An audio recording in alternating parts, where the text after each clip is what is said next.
The structure known as the Babri Masjid was built in 1528 during the reign of Mughal Emperor Babur.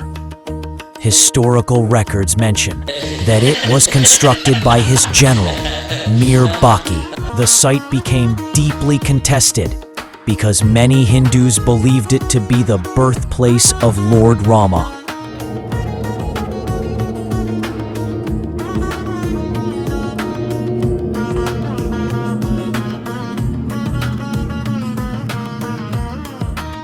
In 1949, idols of Lord Rama appeared inside the mosque, leading to its closure by the government.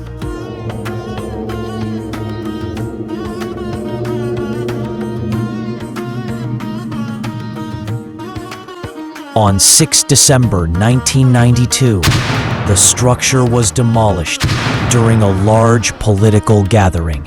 In November 2019, the Supreme Court of India delivered a historic verdict. The land was allotted for a Ram temple, and an alternative site was granted for a mosque.